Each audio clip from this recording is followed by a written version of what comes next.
قل هذه سبيلي أدعو إلى الله على بصيرة أنا ومن اتبعني وسبحان الله وما أنا من المشركين. Bismillahirrahmanirrahim. Assalamualaikum warahmatullahi wabarakatuh. Alhamdulillahilladzi hadana lihadza wa ma kunna linahtadiya laula an hadanallah.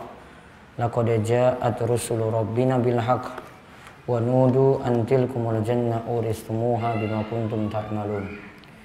Wa asyhadu an la ilaha illallah wahdahu la syarikalah wa asyhadu anna Muhammadan abduhu wa rasuluh. Allahumma salli ala nabiyina Muhammad wa ala alihi wa man tabi'ahum bi ihsan ila yaumiddin. Allahumma inna nas'aluka al-jannah wa na'udzu bika minan nar. Puji syukur kita panjatkan pada Allah. Salawat dan salam semoga tercurah pada junjungan kita Nabi besar Nabi Agung Muhammad sallallahu alaihi wasallam. Bapak dan ibu-ibu sekalian yang semoga senantiasa dirahmati oleh Allah Subhanahu wa taala. Malam hari ini kita bersyukur bisa berada lagi dalam majelis yang mulia. Mudah-mudahan penuh berkah bagi kita sekalian, dan kali ini kita kembali membahas kitab Umdatul Ahkam yang mengulas tentang permasalahan fikih ibadah. Pada pertemuan sebelumnya kita telah membahas hukum menjamak dua sholat saat safar dan mengqashar sholat saat safar. Jamak dan qashar sholat. Sekarang kita masuk bab sholat Jumat. Kita masuk pembahasan bab sholat Jumat.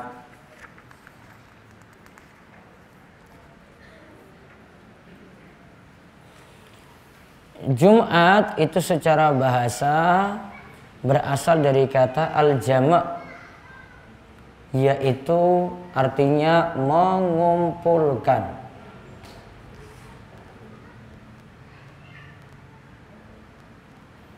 Karena pada saat hari Jumat orang-orang itu dikumpulkan di masjid untuk mendengarkan khutbah dan untuk melaksanakan sholat Jumat 2 rakaat. Dan juga ada kejadian-kejadian istimewa pada hari Jumat. Selain pensyariatan sholat Jumat, pada hari tersebut Allah menyempurnakan penciptaan langit dan bumi. Dan juga menyempurnakan penciptaan Nabi Adam alaihissalam. Menyempurnakan penciptaan langit dan bumi dan juga penciptaan Nabi Adam alaihissalam.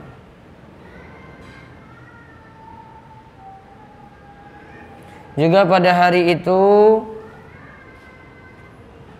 Nabi SAW katakan kiamat akan terjadi pada hari Jumat. Dan manusia juga akan dibangkitkan pada hari Jumat.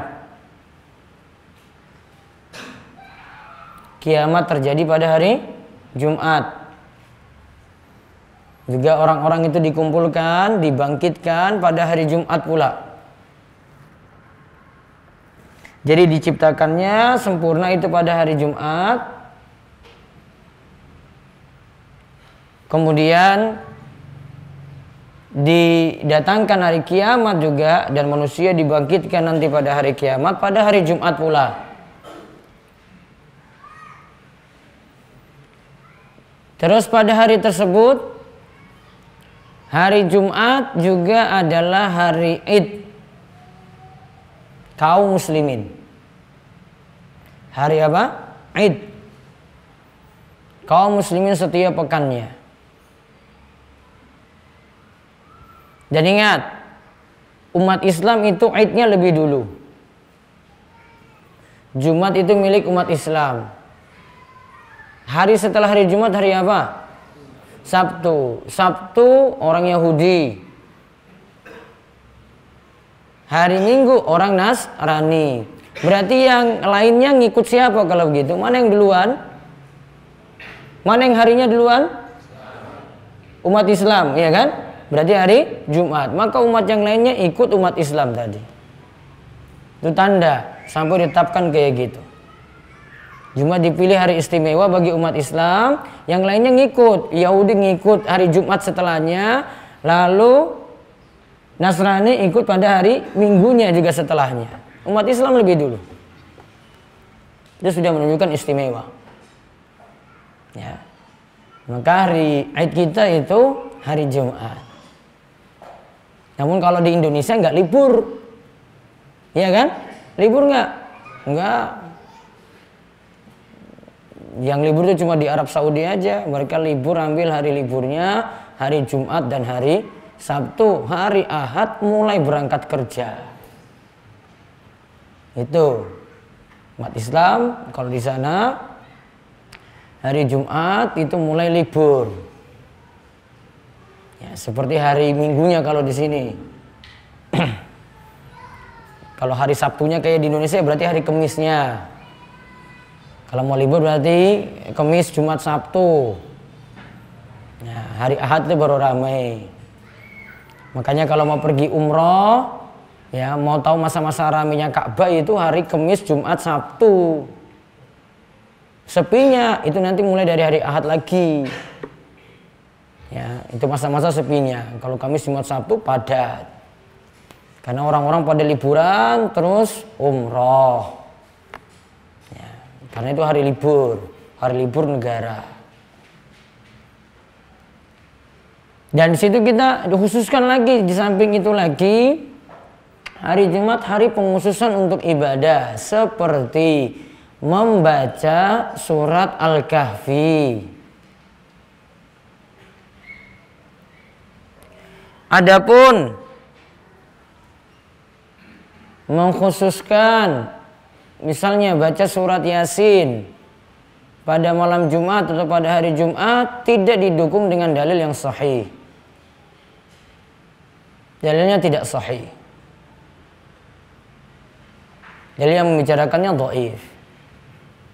Baiknya diganti, biasakan baca surat Al-Kahfi ayat 1 sampai 110. Saya baca sebagian gimana? Ya boleh-boleh saja. Afdolnya baca dari ayat 1 sampai 110. Boleh enggak dicicil? Pagi baca 20 ayat, siang baca 30 ayat, sisanya saya selesaikan nanti menjelang asar, boleh. Namun mulainya nanti dari malam Jumat, berarti mulai dari masuk waktu maghrib. Malam Jumatnya boleh, lanjut nanti pada Jumat pagi boleh, lanjut lagi pada Jumat siang juga boleh. Penghususan ibadah yang lainnya lagi pada hari Jumat dianjurkan memperbanyak sholawat.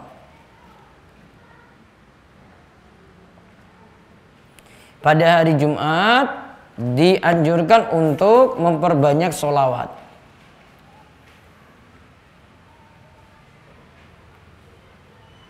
Itu lebih diperbanyak dibanding hari-hari lainnya. Ibadah lainnya lagi pada hari Jumat dianjurkan juga untuk berdoa karena waktunya mustajab. Karena waktunya mustajab. Ada dua waktu yang paling utama yang para ulama pilih. Yang pertama, ketika duduk di antara dua khutbah pada hari Jumat. Khutbah Jumat itu kan ada dua khutbah. Tengah-tengahnya kan ada duduk. Jadi, berdoa di antara tengah-tengah ini afdal. Waktu yang kedua, ba'da asar sampai menjelang tenggelamnya matahari di hari Jumat tadi. Ba'da asar sampai menjelang tenggelamnya matahari pada hari Jumat tadi. Nah, ini keistimewaan ibadah-ibadah yang disyariatkan pada hari Jumat. Apa saja ibadahnya tadi? Baca surat Al-Kahfi. Berapa ayat? 110. Bahkan kalau bapak ibu-ibu hafal 10 ayat pertama, itu akan menyelamatkan kita dari fitnah Dajjal yang muncul pada hari kiamat. 10 ayat pertamanya. Yang kedua ibadahnya apa? Memperbanyak sholawat. Yang ketiga, memperbanyak doa. Kapan waktu utamanya tadi? Para ulama bersih pendapat ya. Namun yang disarankan tadi antara 2 khutbah pada hari Jumat tadi ketika imam itu sedang khutbah, atau yang kedua ba'da asar sampai menjelang tenggelam matahari. Namun sebagian ulama itu menyatakan seluruh hari Jumat juga boleh digunakan untuk berdoa. Itu doa atau waktu yang mustajab. Nah, berarti ada kejadian istimewa, ada ibadah istimewa yang kita lakukan pada hari Jumat tadi. Nah, sekarang kita lihat hadis yang membicarakan tentang sholat Jumat dari Sahal bin Sa'ad As-Sa'idi. Sahal bin Sa'ad As-Sa'idi. Kalau di buku saya hadisnya nomor 137. Di buku kuning hadis nomor berapa? 144. Baik. Dari Sahal bin Sa'ad As-Sa'idi. Anna rijalan tamarra fi mimbari Rasulillah sallallahu alaihi wasallam. Pernah beberapa orang berdebat mengenai kayu yang digunakan sebagai bahan dasar mimbar Nabi. Kalau mimbar Nabi SAW itu berupa anak tangga. Ya, tidak bentuknya seperti podium saat ini. Namun ini bukan sesuatu yang harus diikuti kayak gitu, tidak. Kalau nggak pakai yang anak tangga tadi nggak sah, tidak juga. Ya. Namun ini tadi saya mau jelaskan tentang bentuk mimbar Nabi SAW itu berupa anak tangga. Sahal mengatakan bahan yang digunakan adalah kayu dari tanaman tamariska dengan nama latin Tamarix arabica. Aku melihat Rasulullah SAW sholat di atas mimbar, lalu beliau bertakbir.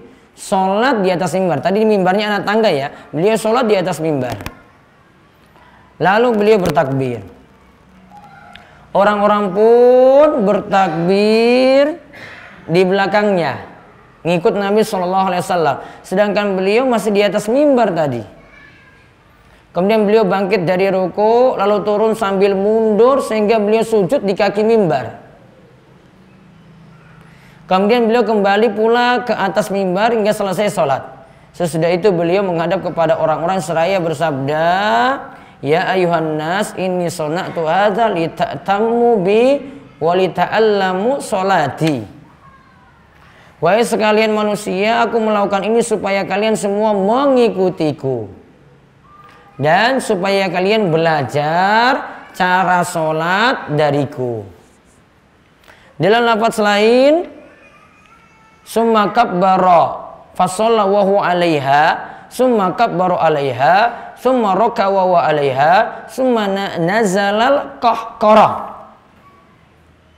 Beliau sholat di atas mimbar, kemudian bertakbir dan ruku di atasnya. Setelah itu beliau turun sambil mundur. Turunnya sujudnya itu di kaki mimbar tadi. Berarti ini ada mimbar, ada kakinya. Di atasnya lagi, ini anak tangganya lagi. Di atasnya lagi, ada lagi. Taruhlah 3 di situ. Maka Nabi SAW pertama itu sholat di atasnya dulu, belum di kakinya. Sholat Wallahu alam, di sini tidak secara tegas ini maksudkan sholat Jumat. Ya. Namun di sini masih umum. Namun ini terjadi ketika khutbah tadi. Taruhlah ini adalah sholat Jumat. Nabi SAW melakukan di atas mimbar. Lalu ketika mau sujud, beliau itu mundur supaya bisa sujud di kaki mimbar. Nah sekarang kita catat beberapa kesimpulan dari hadis tadi.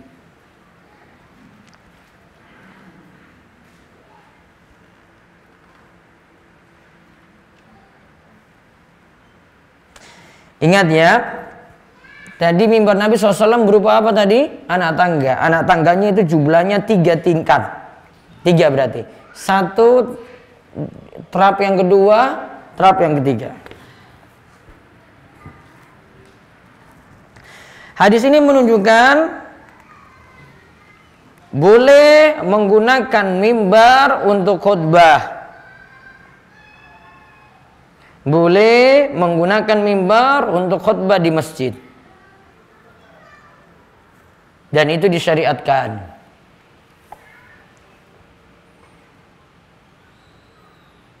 Dan kalau di Jogja ini jarang lihat seperti ini. Kalau seringnya itu di daerah-daerah lain, terutama daerah kerajaan Islam. Itu nanti akan lihat posisi mimbar itu berupa anak tangga. Terus faedah yang kedua, boleh sholat di atas mimbar. Sedangkan sujudnya itu di tanah. Sedangkan sujudnya itu di tanah. Berarti mundur nih. Gerak nggak berarti ketika itu? Gerak atau tidak? Gerak. Terus faedah yang ketiga, boleh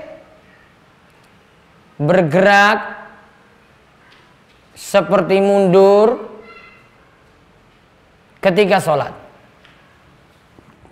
Saya berdiri di sini, ada sesuatu saya mundur 1 langkah ke belakang misalnya untuk sujud, masih dibolehkan dengan catatan kalau ada maslahat.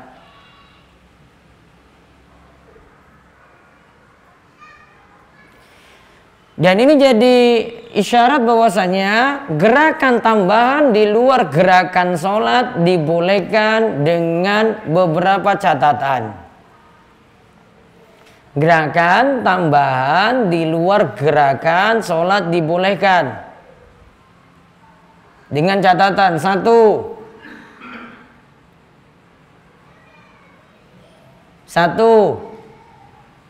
tidak banyak. 2, tidak berturut-turut.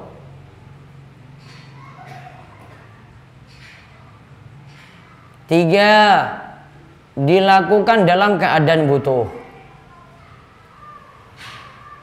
Coba diulang. 1, tidak banyak.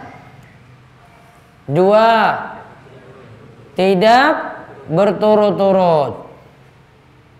3, dilakukan dalam keadaan butuh. Kalau 3 itu terpenuhi, masih sah sholatnya.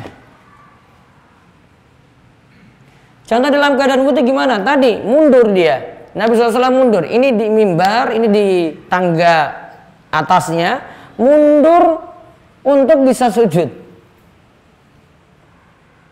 Mundur untuk bisa sujud, boleh. Itu tidak banyak, juga tidak berturut-turut, dalam keadaan apa? Butuh. Misalnya HP-nya bunyi, boleh nggak dimatikan? Boleh atau tidak? Boleh. Bahkan satu kondisi jadi fardu, sangat-sangat fardu sekali. Misalnya HP-nya keterlaluan, bunyi ringtone-nya itu campur sari. Ya, wah itu lebih ini lagi itu. Kalau saya tambahin lagi setelah sholat itu, Bapak ini kurang kerjaan aja itu ringtone-nya. Ganti ringtone-nya itu. Ya, ganggu orang. Suratnya sudah bagus-bagus, coba bikin kacau di belakang itu. Apalagi dia taruh HP-nya di tas coba. terus ditinggal, nggak mungkin dia ambil tas kan, ditaruh di pojok sana lagi, ya Allah itu. Kalau kondisi seperti ini, bahkan bukan dia mematikan, batalkan sholat, matikan HP itu. Kenapa? Karena itu buat masalah. Satu orang buat masalah, ada 100 orang dalam masjid, 100 orang itu kena masalah. Masalahnya dia matikan itu. HP-nya itu di luar sana, bunyi itu. Maka dia punya tugas itu matikan HP tadi, berarti batalkan sholat. Karena ganggu. Masa misalnya sholat subuh 2 rakaat, dari awal takbir sampai selesai bunyi terus campur sari, coba gimana? Masalah besar enggak? Wah, besar sekali. Saya mungkin kalau jadi imam, saya langsung berhenti sholat itu. Berhenti semuanya. Itu batalkan sholat semuanya, itu matikan HP itu yang jadi masalah. Buang HP itu aja. Itu buat masalah coba. Karena timbang-timbang maslahat di sini. Kenapa kok sampai batal? Oh, ganggu orang banyak. 1 orang buat masalah sampai 100 orang rugi. Iya enggak? Rugi semua itu, semua jadi enggak konsen. Imam mau teriak-teriak juga enggak bisa dengar juga. Suaranya lebih dahsyat lagi. Maka punya kewajiban untuk matikan. Ini bukan di kantong, di tas dia naruh. Timbang-timbang seperti itu. Sehingga saya masih juga menyatakan yang sama ketika misalnya ibu bawa anak, terus anaknya ibu bawa terus nangis-nangis. Sikapi anak ini gimana? Kalau saran saya, ibu batalkan sholat. Karena ganggu. Pertama ganggu imam. Imam nggak bisa konsen. Imam pikirannya adalah gimana saya mau selesaikan sholat ini cepat, kasihan anak itu. Namun imam nggak bisa. Karena dia tetap gitu, bacaannya tetap dia buat standar sampai selesai. Berarti rugi semua. Maka berarti yang bawa bayi tadi dia punya tugas, saya batalkan sholat dulu, saya rugikan orang banyak. Anak saya nangis, ya, saya batalkan, saya diamkan dulu, sudah. Kalau sholatnya sudah tenang, misalnya dia gantian dengan suaminya ngurus anak, dia kerjakan sholat. Dapat pahala berjamaah enggak? Dapat pahala berjamaah. Karena dia orang yang punya uzur. Gitu. Jadi ditimbang-timbang. Kadang kita mesti batalkan sholat. Ya, dan ini masih dibolehkan. Karena nimbang maslahat ini. Karena nanti orang banyak itu yang rugi. Kita cuma dapat untung untuk kita sendiri. Ya, itu contohnya. Jadi tadi gerakan sholat masih boleh. 3 tadi syaratnya ya. Yaitu 1 tidak banyak, 2 tidak berturut-turut, 3 apa? Tidak dalam keadaan butuh dia melakukannya. Dalam keadaan butuh dia melakukannya. Berarti kalau dia dalam keadaan tidak butuh, minimal nanti makruh. Contoh misalnya, pecisnya nggak kenapa-kenapa itu, nggak miring juga gitu. Ada pecisnya di atas ini, namun kalau ini sudah keterlaluan ini, gini aja lah, gerak-gerakin gini, makruh. Namun kalau gerakannya tadi banyak dan itu berturut-turut dan tidak butuh, nah ini bahkan bisa batal. Contoh, dia buka HP, kemudian dia baca pesan, kemudian dia reply, oke, send. Batal nggak? Batal atau tidak? Mungkin cuma 1 jari 2 gerakan saja, nggak sampai 3 gerakan. Batal atau tidak? Batal. Orang akan nilai dari luar, ini ngapain itu bapak itu? Itu baca pesan terus dia reply tadi. Batal nggak? Batal. Walaupun tidak sampai 3 gerakan menurut Imam Syafi'i. Dia angkat, terus ada tombol tertentu bisa tekan aja itu langsung send itu, sudah. HP kan canggih sekali, bisa kayak gitu. Ya, sholatnya batal. Ya, maka saya kalau dalam pendapat tadi tidak memakai standar 3. Kalau dalam mazhab Syafi'i pakai standar 3 gerakan.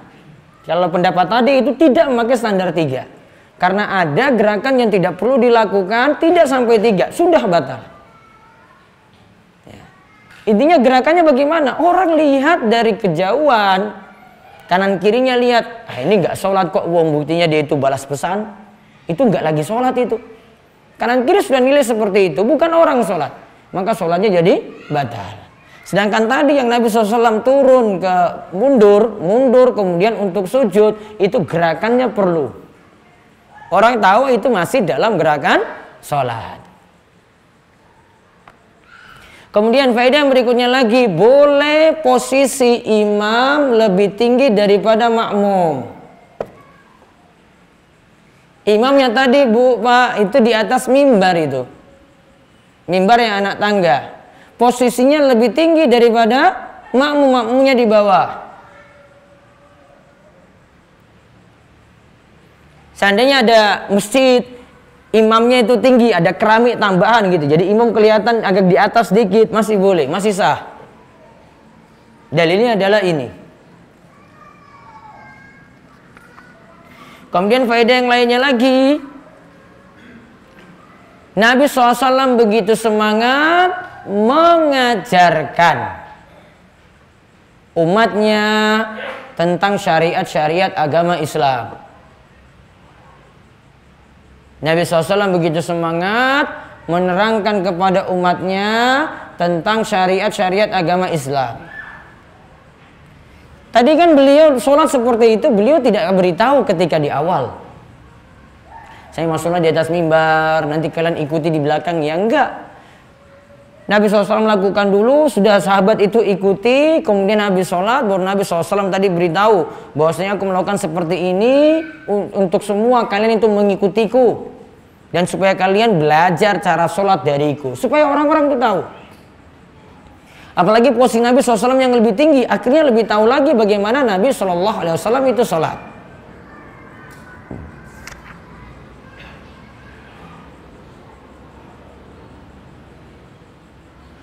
Kemudian faedah yang lainnya lagi,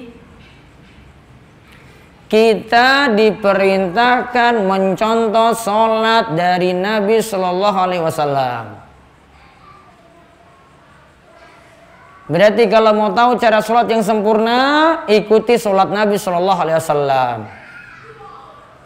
Mau tahu cara sholat yang khusyuk, berarti mengikuti sholat Nabi Shallallahu Alaihi Wasallam. Maka kalau ada yang mau mengajarkan cara sholat yang khusyuk, harus pakai standar Nabi Sallallahu Alaihi Wasallam. Gak boleh pakai standarnya orang itu. Gak boleh dia buat standar sendiri. Pandangannya seperti ini, sekian derajat misalnya, cara berdirinya seperti ini. Harus lihat dari Nabi, karena Nabi SAW yang paling sempurna dalam mengerjakan sholat. Gak ada yang punya keraguan tanggal ini. Gak mungkin manusia setelah Nabi SAW lebih khusyuk sholatnya dibandingkan dengan Nabi. Maka mau tahu cara sholat yang paling khusyuk, berarti apa? Ngikuti cara Nabi SAW itu sholat. Kita buat gerakan-gerakan lain di luar gerakan Nabi SAW, sudah dipastikan itu tidak khusyuk, walaupun dia buat-buat. Maka khususnya sholat, Bapak Ibu, kembali kepada bagaimana kita mencontoh Nabi SAW ketika sholat. Tangannya ketika sedekap bagaimana, tangannya ketika rukuk bagaimana, posisi badannya ketika rukuk itu sejajar atau tidak. Apa yang dia lakukan ketika sujud, berapa anggota tubuh yang nanti menempel ketika berada di tanah. Ya, berada di lantai itu berapa anggota tubuh, ikuti Nabi SAW juga. Ada berapa anggota tubuh kemarin sudah disebut? 7 ini harus kena lantai tadi. Kita buat sendiri nggak manut ini, sudah sholatnya jadi masalah, bukan khusyuk lagi kita bahas, malah sholat yang tidak sempurna atau sholat yang batal. Maka kamu mau tahu cara sholat, ya ikuti sholat Nabi Shallallahu Alaihi Wasallam. Dan para ulama punya pembahasan ini, mereka letakkan dalam buku yang ada yang beri judul, misalnya Syekh Muhammad Nasiruddin Al-Albani, Sifat Sholat Nabi Shallallahu Alaihi Wasallam. Sifat sholat Nabi itu miliki itu. Sedangkan kalau ulama-ulama fikih itu bahas, mereka bahas nanti rukun sholatnya gimana, sunnah sholatnya gimana. Ada sunnah abad, mereka bahas bagaimana sunnah hay'ah, mereka bahas seperti apa. Ini pembahasan ulama fikih. Namun kalau ulama hadis seperti Syekh Muhammad Nasiruddin Al-Albani, itu jelaskan dengan hadis-hadis Nabi SAW, gerakan demi gerakan, sehingga tahu bagaimana Nabi SAW itu sholat secara utuh.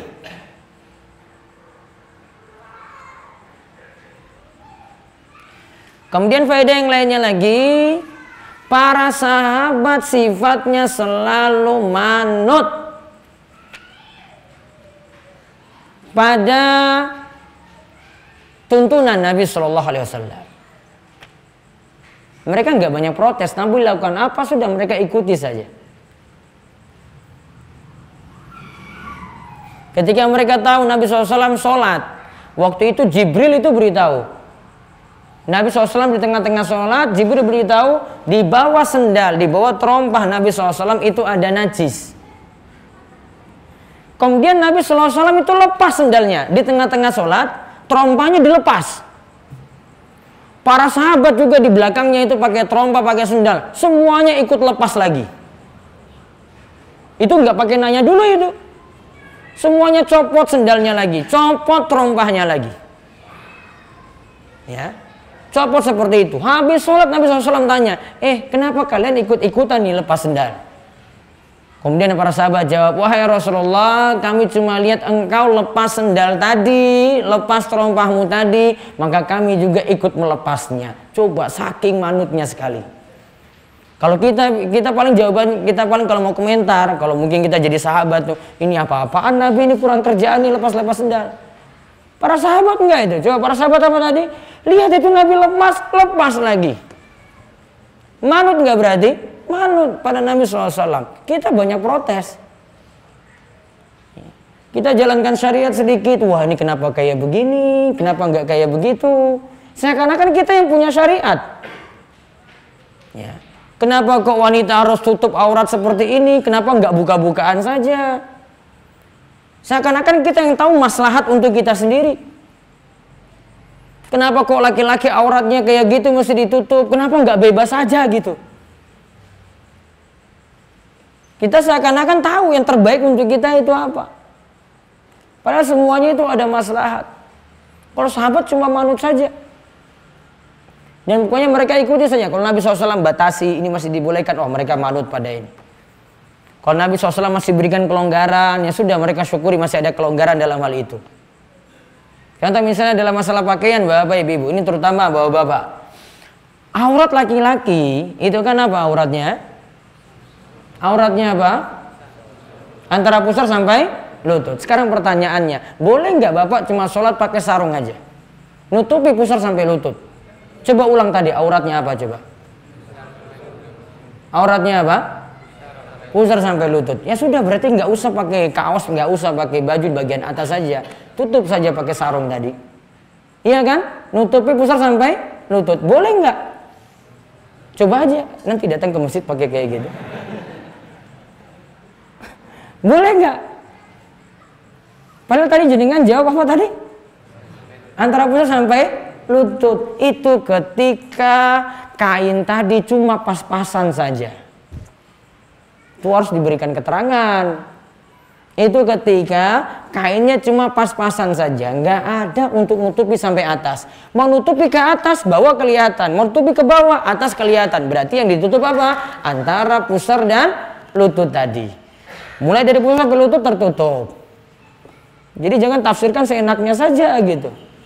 Nanti pergi di mana gitu, wah sudah sholat pakai sarung aja gitu. Ya, enggak. Karena dalam hadis yang lainnya Nabi SAW sebutkan laki-laki itu nutup dari sini, bau, nutup sampai lututnya. Ketika apa? Masih punya kain yang banyak nutupi sampai bawah. Artinya masih ada baju, kemeja yang atas, ya sarung yang bawah, maka dia tutup lebih sempurna. Maka ada yang Nabi SAW berikan kelonggaran ketika memang kita susah sekali karena nggak ada kain. Laki-laki kayak gitu. Namun kalau ada kain, nutup sampai mana tadi? Pundak. Berarti kalau ada kaos, ada kemejanya, nutup sampai atas, nutup sampai lututnya. Gitu. Jadi kalau mau terangkan pada orang, iya betul aurat itu namun aurat yang ditutupi kalau untuk sholat tidak cukup sampai di situ, ditutup sampai pundak. Itu ketika darurat saja kalau mau diperhatikan ketika sholat. Itu contoh syariat berikan kelonggaran. Kalau Nabi SAW memberikan kemudahan, kelonggaran, silakan diambil. Ada yang kita nggak punya apa-apa terus diberikan kelonggaran seperti tadi sudah pakai cuma satu lembar kain saja. Namun kalau dia punya kelonggaran, artinya punya kelapangan untuk bisa memakai pakaian lebih, maka tetap diperintahkan untuk nutupi dari pundak sampai lututnya. Nah, sekarang satu hadis lagi kita lihat, tadi 138 dari Abdullah bin Umar radhiyallahu anhuma.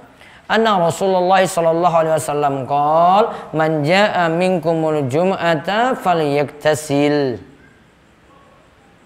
Siapa yang mendatangi sholat Jumat di antara kalian, hendaklah ia mandi.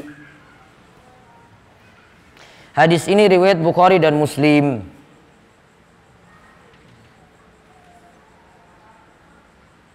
Baik, hadis ini membicarakan yang pertama, faedah yang pertama tentang perintah mandi Jumat.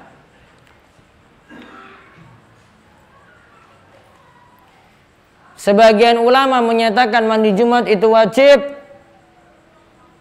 Sebagian lagi mengatakan mandi Jumat itu sunnah. Wallahu a'lam, yang tepat mandi Jumat dihukumi sunnah, tidak sampai wajib. Karena Nabi SAW itu katakan, siapa yang mandi Jumat silakan, siapa yang mau berwudu saja silahkan pula. Namun mandi itu lebih afdal. Mandi Jumat itu lebih afdal.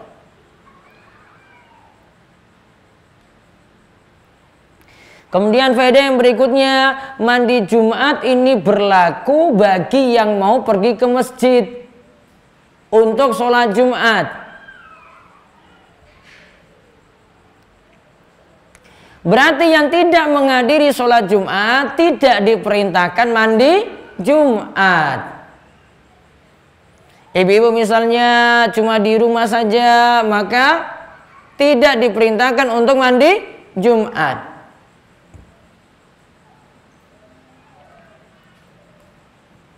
Faedah yang ketiga, Islam perhatian pada kebersihan.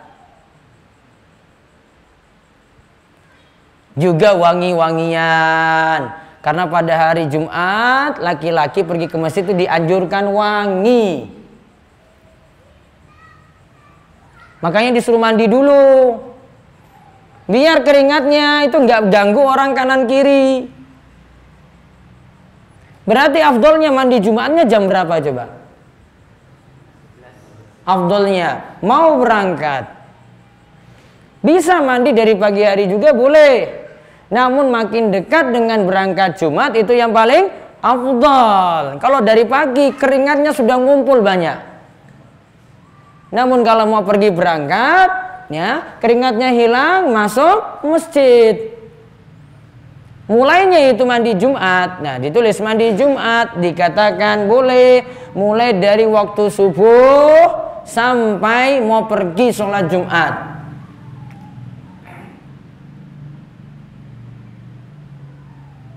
Dari waktu apa tadi? Subuh sampai mau pergi sholat Jumat. Ustadz, gimana kalau saya junub pas hari Jumat? Boleh nggak dirangkap? Boleh nggak? Tadi misalnya malam Jumat hubungan intim, kemudian datang subuh. Ah sudahlah sekalian saja ini niat mandi Jumat juga. Boleh atau tidak? Hah? Boleh atau tidak? Mandi Jumat tadi kalau menurut jumhur sunnah. Mandi junub itu dihukumi wajib. Maka kalau dia cukupkan dengan mandi junub saja, mandi Jumat sudah masuk di dalamnya. Karena mandi Jumat tadi hukumnya apa? Sunnah. Menurut kebanyakan ulama. Kalau mandi junub wajib. Maka kalau dia cuma cukupkan dengan mandi junub saja, mandi Jumat sudah masuk di dalamnya. Namun tadi saya sebut makin dekat dengan mau pergi Jumat lebih afdol. Ya, seperti itu masih dibolehkan. Namun yang paling afdol mandinya itu ketika mau berangkat sholat Jumat. Dan berarti ada orang yang tidak wajib mandi Jumat, yaitu orang-orang yang tidak diperintahkan untuk mandi Jumat, yaitu orang-orang yang tidak diharuskan pergi ke masjid untuk sholat Jumat. Yang tidak wajib sholat Jumat itu ada 5 golongan. Yang tidak wajib sholat Jumat. Tidak wajib. Yang pertama wanita. Yang kedua anak-anak. Namun bisa dididik. Anak laki-laki diajak ke masjid untuk sholat Jumat. Yang ketiga budak. Ya, budak. Yang keempat musafir. Yang keempat musafir. Misalnya ada orang dari Surabaya terus lintas ke sini terus dia dapati masjid misalnya. Yang situ diadakan sholat Jumat, dia harus berhenti enggak? Tergantung dia mau berhenti silakan, mau lanjut juga silakan. Tidak wajib. Terus yang kelima orang yang sakit. Yang kelima orang yang sakit. Maka bagi 5 orang ini tidak pergi sholat Jumat, maka tidak wajib baginya untuk sholat Jumat. Apakah ibu-ibu diperintahkan pergi sholat Jumat juga? Tidak. Tadi tidak dikatakan wajib. Terus kalau misalnya ada ibu yang ikuti sholat Jumat, apakah sholat Jumatnya sah? Sah. Dan dia tidak perlu ulangi sholat zuhur. Kalau dia sudah ikut sholat Jumat, maka sholat Jumatnya sah. Dan tidak perlu ikuti lagi sholat zuhur. Tidak perlu mengulangi dengan sholat zuhur. Terus kalau ibu-ibu tidak sholat Jumat, sholat zuhur. Sholat zuhurnya itu kapan? Apakah nunggu sampai khotib itu selesai, sholat Jumat selesai, jamaah bubar dari Jumatan? Ataukah sudah masuk zuhur? Langsung kerjakan sholat Jumat tadi. Sholat zuhur tadi. Maka tetap masih dibolehkan ketika sudah masuk waktu zuhur. Meskipun di masjid belum naik mimbar, imam belum naik mimbar, karena misalnya zuhurnya jam 11:30, imam naik mimbar jam 12, maka masih boleh ibu kerjakan ketika sudah masuk waktu sholat zuhur. Baik, selanjutnya saya jawab pertanyaan tentang surat An-Nur ayat 31. Wala yubdina zinatahunna, janganlah menampakkan perhiasan mereka para wanita. Ini disebutkan dalam surat An-Nur ayat 31. Ini ayatnya panjang. Apakah yang dimaksudkan dengan kata yang digaris bawahi, yaitu perhiasan mereka? Janganlah wanita menampakkan perhiasan mereka. Apakah perhiasan aksesoris seperti gelang, kalung, giwang, cincin dan sebagainya, atau bagian tubuh yang menjadi aurat wanita saja? Dua-duanya masuk. Tidak boleh menampakkan aurat, dan yang kedua tidak boleh menampakkan perhiasan. Di sini dilanjutkan, sehingga jika memakai kalung di luar jilbab dan gelang di luar lengan baju itu diperbolehkan. Jawabannya tidak, karena dalil ini, ayat ini An-Nur 31 nyatakan tidak boleh menampakkan perhiasan. Terus yang berikutnya, jika ada pelamar CPNS yang memenuhi syarat-syarat yang ditentukan oleh pemerintah, kemudian agar diterima ia membayar sejumlah uang, sogok berarti. Ini ya. Terus menurut salah seorang ustadz yang seperti ini dibenarkan. Asalnya kemarin kita sudah bahas ketika bahas tentang masalah hukum suap menyuap. Apa hukumnya kemarin? Hukum sogok gimana? Haram. Dosanya gimana kemarin? Kena laknat, kena kutukan. Maka asalnya haram. Pegang dulu hukum asal, nggak bisa ubah hukum ini. Maka menyogok juga ketika ingin diterima CPNS juga sama, hukumnya haram. Terus gimana kalau itu sebenarnya kita seharusnya diterima, namun karena yang lainnya itu karena dipersulit akhirnya nggak bisa, kecuali dengan sogok dulu baru nanti dimudahkan. Tetap asalnya tidak boleh dulu. Ya, asalnya tidak boleh. Karena kita nanti melegalkan sesuatu yang nanti ini tidak dibolehkan dan nanti seterusnya nanti punya masalah. Sehingga saran saya tidak terlalu bergantung dengan satu pekerjaan, kecuali gini, seharusnya kita dapatkan hak itu namun tidak bisa kecuali dengan cara sogok. Misalnya untuk pengurusan surat-surat, mau buat KTP atau mau buat apa, seharusnya itu gratis misalnya. Namun kalau tidak dikasih uang tips, maka tidak akan dikerjakan. Maka uang tips tadi diserahkan kepada yang buat. Uang tersebut haram untuk yang menerima, namun dibolehkan karena keadaan terpaksa untuk dapat haknya tadi. Ya, seperti itu yang jadi pertimbangan. Wallahu a'lam. Ya, di sini saya masih tidak bolehkan karena sebenarnya bukan jadi harus untuk sogok di situ juga. Kalau memang bukan jatahnya, Allah tidak takdirkan dia dapat pekerjaan tadi karena terlalu banyak lika-liku harus nyogok sana sini, mending tidak usah ditempuh. Ustaz, apa saja hal-hal yang tidak diperbolehkan dalam berjima dan apakah istri yang memakai baju seksi saat tidur akan diganggu jin? Tidak akan diganggu jin. Paling diganggu suaminya. Apa saja hal-hal yang tidak diperbolehkan dalam berjima? Berjima itu bebas cara apapun kecuali di dubur. Aturan-aturannya ada, saya sudah bahas, ada di website saya rumaiso.com. Mohon doanya selalu, saya berencana lanjut studi di Universitas Islam Madinah. Mohon nasihat juga kiat belajar agar terus semangat. Bisa baca buku saya Mahasantri, situ ada kiat-kiat belajar biar tetap terus semangat. Mudah-mudahan Allah mudahkan. Amalan apa saja yang harus dilakukan suami istri untuk memperoleh keturunan selain usaha medis? Usaha apapun dia lakukan, ditempuh sebab apapun, begitu juga doa. Mudah-mudahan Allah berikan jalan keluar dengan segera. Yang penting tidak menempuh jalan haram. Seandainya dia mau mengikuti lagi, ada satu cara medis lagi misalnya bayi tabung, masih boleh namun cuma suami istri saja. Mani dari masing-masing suami istri tadi, tidak dari pihak lain. Apakah tersenyum membatalkan sholat? Karena saat sholat kadang tidak khusyuk, teringat hal-hal yang lucu-lucu. Itu kamu sholatnya sudah gak khusyuk. Saya malah nanya, balik nanya, kenapa kamu sampai senyum? Ada sesuatu berarti kan? Asalnya senyum tidak membatalkan sholat, kecuali kalau tertawa, itu baru membatalkan sholat. Namun ngapain kamu senyum saat sholat? Berarti sudah gak khusyuk. Terus kok terbayang yang lucu-lucu, kok bisa? Imam lagi baca surat kok dia senyum-senyum gitu sendiri, ingat yang lucu, ya berarti nggak konsen, berarti nggak khusyuk. Diperbaiki cara sholatnya. Tadi saya nolong mbak-mbak yang kehabisan bensin di jalan dengan cara mendorong hingga dapat bensin di jalan Godean. Karena saya merasa kasihan, apakah masih boleh hal ini saya lakukan? Mohon penjelasannya Ustaz. Ya agak-agak gini sedikit sih. Ada yang ini bantu, ada cerita ini, ada yang nolong motor kayak gini akhirnya jadi jodohnya ya. Dia bawa pulang motornya ke rumahnya, bapaknya tawarin nikah itu. Wallahualam, ini fitnahnya besar sekali. Apalagi itu mbak-mbak mahasiswa sama-sama dengan kamu. Sudah, saya nggak usah jawab aja lah, kamu pikir-pikir. Sudah terlanjur kan? Besok nggak diulang lagi lah. Bagaimana jika kita di perjalanan sholat dengan mukena istri sebagai pengganti sarung? Bapaknya pakai mukena istri bagian bawah untuk jadikan sarung. Nggak boleh tasyabuh. Ya, karena laki-laki tidak boleh pakai pakaian perempuan, ya, untuk sholatnya juga termasuk. Saat ini untuk nutup aurat nggak boleh Pak, ada aturan untuk ini. Tasyabuh itu. Karena model rukuh ibu-ibu itu beda, bagian bawahnya itu bukan sesuatu yang lurus seperti kita pakai sarung. Iya kan?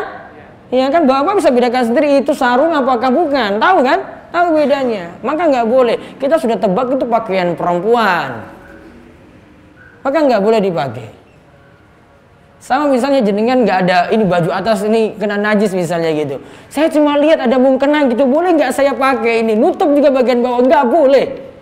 Cari dulu yang lainnya. Kok ada sarung itu ganti pakaian seperti itu. Nggak usah macam-macam dengan masalah-masalah pakaian.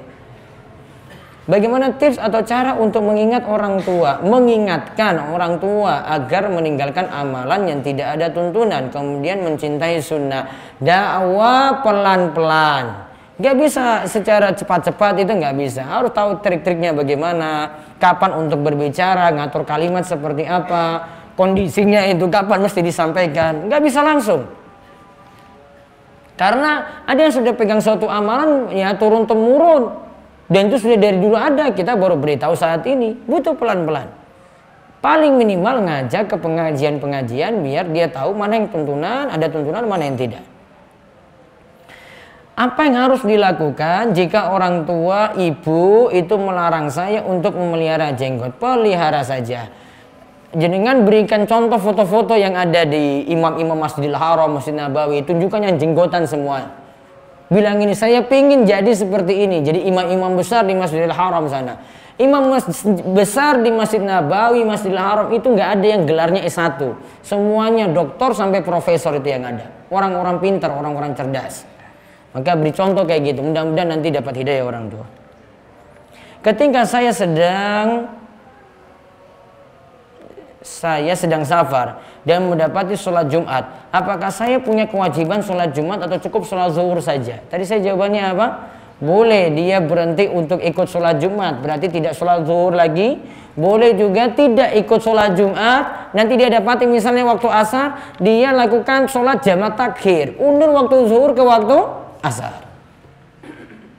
Apa hukumnya laki-laki yang menggunakan pakaian ketat dan menonjolkan bentuk ototnya atau bentuk tubuhnya? Ini maksudnya ketika sholat tetap sah. Karena laki-laki auratnya apa tadi?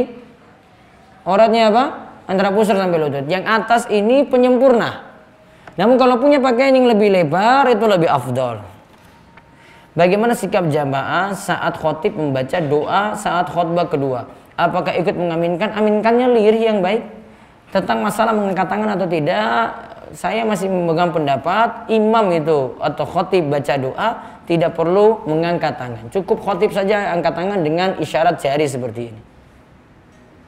Ketika sujud, apakah hidung menempel ketika ke tempat sujud ataukah tidak? Iya. Dahi dan hidung ini jadi satu, ditempelkan ketika kita berada di lantai. Jika kita pinjam sepeda motor, awal kita pinjam BBM hanya satu strip, ya, dan kita gunakan hanya sebentar. Namun kita isi bensin dengan full. Apakah ini termasuk riba atau tidak? Soalnya waktu itu kita pinjam di awal kita bilang, saya pinjam motormu, nanti saya isi full BBM-nya. Kalau ini bukan masalah utang piutang ya, ini bukan masalah utang piutang, pinjaman. Ya, ini beda, bukan utang piutang di sini. Saya pinjam, bentuk terima kasih saya kasih kamu bensin lebih gitu. Enggak masalah. Ya, sama misalnya ada kita pinjam piring tetangga gitu untuk urusan untuk melayani tamu-tamu, saya punya acara tertentu gitu misalnya. Terus saya kembalikan piring-piring tadi, ada sisa makanan juga kan? Sisa makanan banyak ketika itu dibagi ke tetangga lagi. Enggak ada riba di situ. Ini bukan masalah akad utang piutang. Ini meminjamkan barang. Beda kan? Beda. Saya pinjam helm, terus saya kembalikan lagi. Wah, ini terus saya bawa lagi, ada snack-snack gitu. Mas, ini terima kasih nih helmnya, ini ada hadiah untuk kamu. Bentuk terima kasih. Ya, itu bentuk terima kasih. Cuma kita kalau pinjam itu kadang nggak sadar-sadar juga, bukan hanya satu strip tadi. Sudah pinjam muter-muter sana sini nggak juga kembalikan bensin tadi. Kasihan kan? Apalagi sama-sama teman kos-kosan coba. Apa bedanya riba dan gharar? Riba itu kaitannya tambahan dalam utang piutang.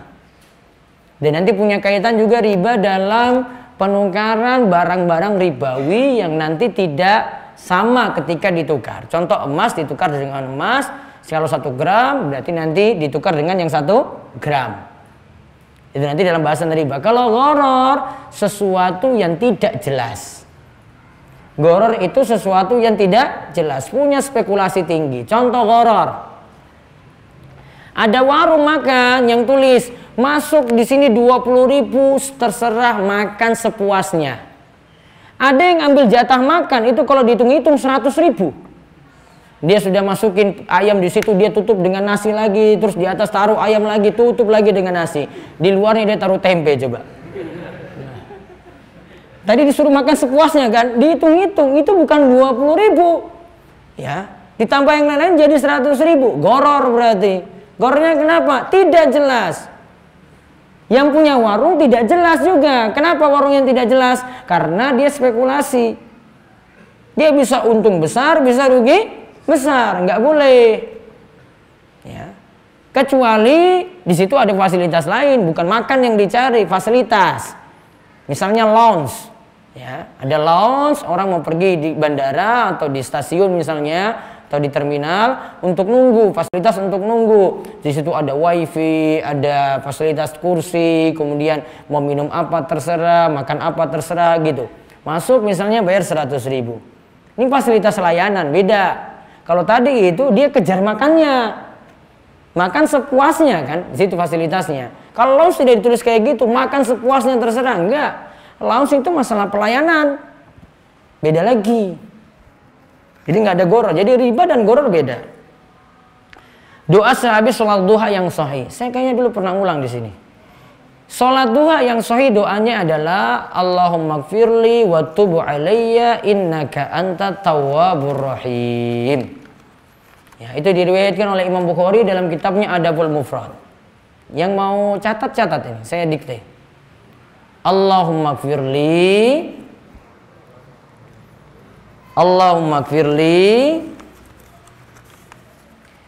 wa tub alayya innaka antat tawwabur rahim. Coba diulang. Allahumma gfirli wa tub alayya innaka antat tawwabur rahim. Bacanya tulis 100 kali. Itu lebih afdol dan sesuai dengan maksud sholat duha, karena nama lain sholat duha itu adalah sholat awabin, sholat orang yang kembali taubat. Kalimat tadi itu artinya, ya Allah ampunilah aku, terimalah taubatku, engkau maha penerima taubat lagi maha penyayang. Itu semakna dengan maksud sholat duha. Sholat duha itu sholat awabin, sholat orang-orang yang mau taubat. Saya jawab satu lagi ya. Yang lainnya saya tunda pekan depan ya. Di dalam hadis dijelaskan bahwa haramnya 2 imam dalam satu masjid. Hukum ini berlaku di seluruh waktu atau hanya di awal saja, yaitu bersama imam rawatib. Tidak boleh ada 2 imam dalam satu masjid. Iya, baiknya kalau yang dimaksudkan di sini termasuk baik di sini ada jamaah tetap, ada yang buat jamaah sendiri di luar, nggak boleh. Atau setelah jamaah pertama itu bubar, mau buat jamaah kedua, kalau bisa tidak ada 2 imam setelah itu. Yang baru datang lihat di dalam masjid ada sholat berjamaah, gabung dengan yang melaksanakan sholat berjamaah. Kecuali ada yang mau buat jamaah karena dia musafir. Dia waktunya itu singkat sekali dan dia butuh untuk mengqashar langsung. Dia jamaah qashar. Maka dia nggak ikut ini nggak apa-apa. Dia buat sendiri karena setelah itu dia ada keperluan lagi. Itu kasus yang berbeda. Yang tadi misalnya ada jamaah tetap, satu buat lagi jamaah di luar. Nah itu 2 imam dalam satu masjid nggak boleh. Atau setelah jamaah pertama bubar, ada jamaah berikutnya yang belum sholat, buat lagi jamaah. Datang jamaah baru, buat lagi jamaah sendiri. Baiknya yang baru datang, lihat di situ masih sholat, gabung dengan yang sedang sholat. Wallahu a'lam bishawab. Ini yang kami bahas untuk kesempatan malam hari ini. Insyaallah yang pertanyaan yang lainnya saya jawab pertemuan pekan depan.